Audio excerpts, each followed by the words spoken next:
Summer is a time of transitions. We're talking weddings, graduations. It's often a time when people move for new jobs or school opportunities too. As fun as all of those things are, or challenging, they can also be stressful. Joining the conversation now is Christine Lang.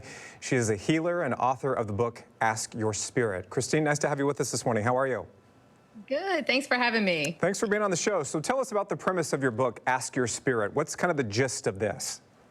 The gist is people think they want to be more in touch with their intuition and get guidance, and they don't know how. And this book literally walks you through the steps of how to get messages from your higher self, from your inner guidance. I always say nobody has your back like your spirit. It is the best life coach you could ever have, health coach, relationship coach. And this book helps you ask the right questions and get the right answers from your spirit with specific steps that you can take. I like that. So let's talk a little bit about your backstory here. You apparently made a journey from being a young lawyer to a medical intuitive spirit channel healer and author. Tell us about that transition. So, yeah, not your typical career path. No, not at all. My second year of law school, I developed horrific allergies. I just sounded like I had a cold 24/7.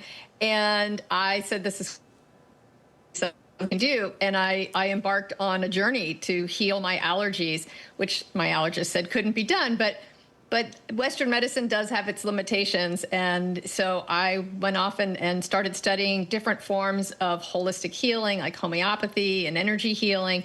And over a 2-year stretch, completely healed my allergies, but also discovered I had the ability to see people's energy and to hear their spirit give me information about how their body and their life got to where it is right now. So now I help people get those messages from their spirit. And this book is geared to sort of put me out of business because it's, I'm booked so far out, is to help people get those messages for themselves of why do I have chronic migraines? Why do I have back pain? Why do I have the same relationship issue? Have a block that I can't earn above a certain amount. All of those questions you can get answers from your spirit on. What an amazing journey. So we're talking specifically, as we mentioned at the top here, about life transitions, things like graduations, weddings, that sort of thing.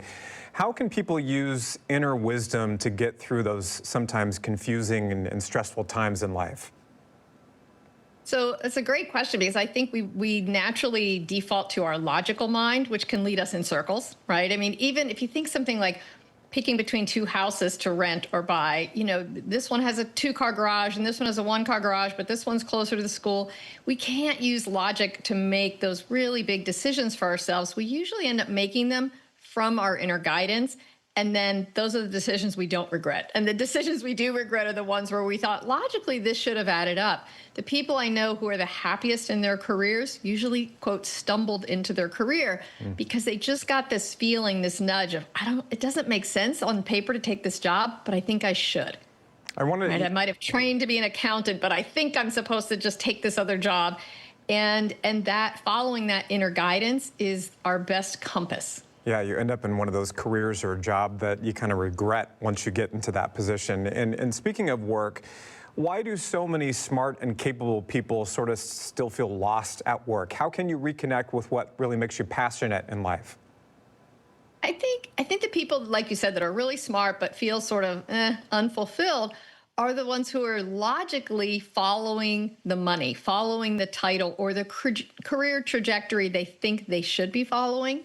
And when you tune into what really makes people happy, it is not a certain salary or a certain title.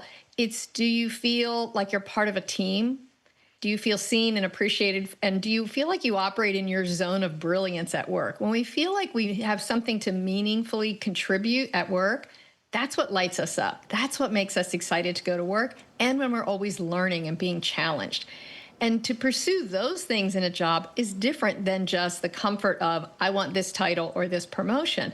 And I always give that guidance of follow the things that feel interesting to you and challenging to you and where you feel seen and witnessed for the brilliant contribution you can make.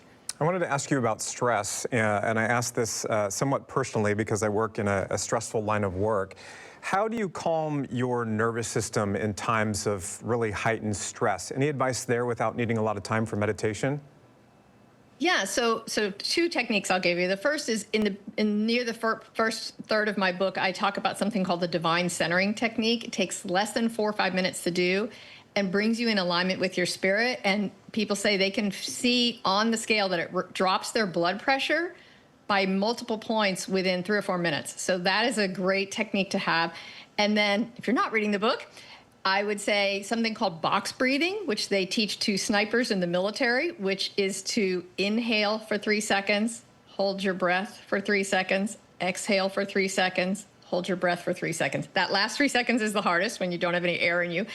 And just that box breathing, I have students do this before a test. I have CEOs do it before a big presentation before the board. You can do it for 2 minutes. And again, it will slow your heart rate down and drop your blood pressure.